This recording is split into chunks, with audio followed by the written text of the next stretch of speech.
Kadugay-dugay na nga panahon, karon pa ko nakahuna-una ang alabhan na niya mong unlan nga nalagom na. Tinguhan na sagod, so dugay matahay ang mga nilabhan. Ako giing ani kay para iputang na kanako sa dryer and foam. Ako dahil pa ila si May, buot nan, gwapa, 24 years old, nan kamot nga makahuman. So mo na ini, samahan niyo akong maglaba.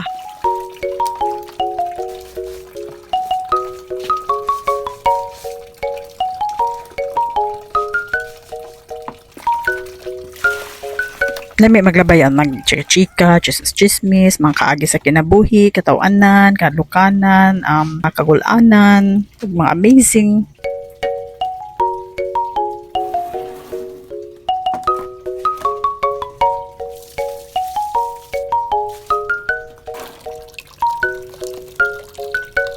Kaya ako gusto yung istorya sa iyo na kadumduman na mo kaina ba mga katawanan ako nakaagi na makasipog. Gusto na ako i-share. Pero kay kuwangon sa time. So, next video dakan.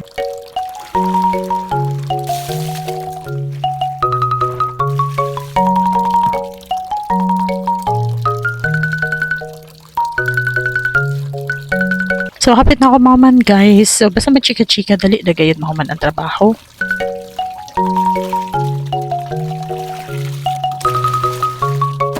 Bante lang masab na dili ka mo overshare. Kaya naman ka mo ng mga employer, pasag din nyo yung mga trabahante na magchika-chika kay amo yun makapalaitan ng trabaho. An iwa kakulbaan yun, magpuyo na kay pasabot ka cellphone yun na, masamot ka dugay.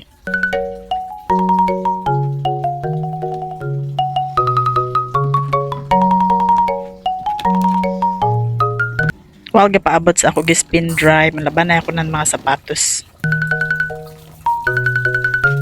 Agayahog! Maglaban sa kuninining na unlan na may agi hay-hay na nga di. I-try na ako pagbalik pero agi hapon madabas so ako na kan siya ibutang na isa sud. May ako ikatinga din na mo dryer kaya wasaan puti na itong gabangan. Hindi han masungod. So pag himan-himan yad tubi sa sud kaya dapat ba yan siya idasok pa yan nga doon ay na. Tapos itong mga foam yang lusot nga sa kilid yang lupad. Ako na sabi pang kuhit.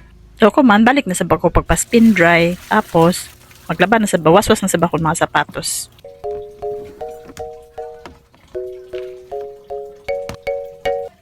So finally yatahay na guide siya ug ako na siya ibalik ngan ha kay ako rin siya ibuwad. Pero kay basin magkatag na isab kay manlupad sa baya ini.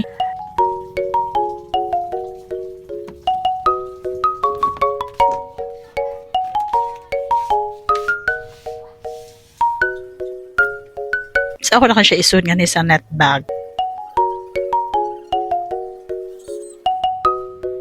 Tapos pahanginan or pasughan kung may suga. Thank you for watching!